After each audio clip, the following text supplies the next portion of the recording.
ఇక రైతులకు మద్దతుగా చేపట్టిన రైతు గోసా బీజేపీ భరోసా యాత్ర జిల్లాల్లో కొనసాగుతోంది. ఐకేపీ కేంద్రాల్లో తడిసిన ధాన్యాన్ని బీజేపీ నేతలు పరిశీలిస్తున్నారు. ధాన్యం కొనుగోళ్లను వెంటనే పూర్తి చేయాలని బీజేపీ నేతలు డిమాండ్ చేస్తున్నారు.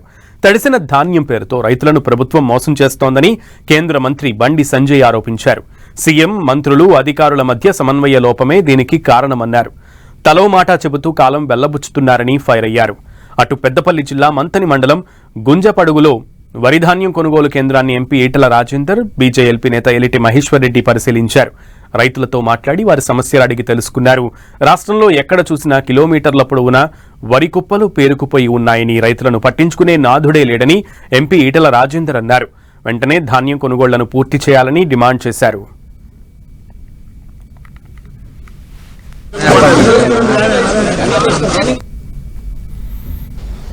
తాడిపత్రి ఉడకపోయినాయి, కవర్లు ఉడకపోయినాయి, వర్షం పడ్డది, ధాన్యం మొత్తం తడిసింది.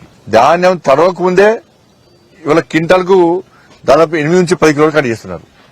ఇప్పుడు ఏం చేస్తారు? మొలకలు వచ్చినాయి, తడి ఉంది, తేమ ఉంది అని చెప్పి ఇప్పుడు ఎంత కట్ చేస్తారు? ఇక ప్రభుత్వాలు మీదికి మాత్రం పండించిన ప్రతి గింజ కొంటామంటారు. ఇవాళ రైతులు వ్యవసాయం చేయడమే తెలంగాణ రాష్ట్రంలో భయపడే పరిస్థితి వచ్చింది. వ్యవసాయం చేయడమే గత ప్రభుత్వం కూడా బీఆర్ఎస్ పార్టీ ప్రభుత్వంలో ఆ 10 సంవత్సరాల కాల వ్యవధిలో ఒక్కసారి ఒక్క రైతుకు కనీసం నష్టపరిహారం ఇచ్చిన దాఖలాలు లేవు. ఆ ప్రభుత్వం మోసం చేసిందని చెప్పి రైతులందరూ ఈ ప్రభుత్వానికి అవకాశం ఇస్తే పేనులకు పోయినటువంటి పరిస్థితి. ఈ ప్రభుత్వం ఇంకా నిర్లక్ష్యం. రైతు భరోసా ఇవన్నీ కాదు, ఫస్ట్ ధాన్యం కొనండి, పండించిన ధాన్యం కొనండి.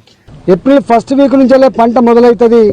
కానీ 25-30 రోజుల పాటు పంటను కొనకపోవడం వల్ల మొత్తం ఐకేపీ సెంటర్లలో, పిఏసిసి సెంటర్లలో, మార్కెట్ సెంటర్లలో మొత్తం ధాన్యం అంతా కూడా పైలాప్ అయిపోయి 30 రోజులు అవుతున్నా, 40 రోజులు అవుతున్నా సంచులు రాలేదు, అమాలీలు లేరు, కాంటాలు లేవు, దాన్ని క్లీన్ చేసేటువంటి మిషన్లు లేవు. చివరికి అన్నీ వచ్చినా కూడా ట్రాన్స్పోర్ట్ లేదు. రేవంత్ రెడ్డి గారు తన మీటింగ్ కోసం ఎక్కడో హైదరాబాద్ డిపో బస్సులు పంపించగలిగింది. కానీ ఇక్కడ కొన్ని వేల లారీలు ప్రతి నిత్యం ఇసుక తరలిస్తూ ఉంటాయి. ఒక 4 రోజులు 3 రోజులు కనుక ఆ ఇసుకను బంద్ పెట్టగలిగితే కొన్ని వేల లారీలు వచ్చేది. మా ధాన్యం అంతా కూడా మా కళ్ళ ముందే ఇవాళ నానకుండా, మా కళ్ళ ముందే మొలకలు రాకుండా, రంగు మారకుండా మేము రైస్ మిల్లు పంపించే వాళ్ళమని చెప్పి వాళ్ళు దుఃఖిస్తూ ఉన్నారు.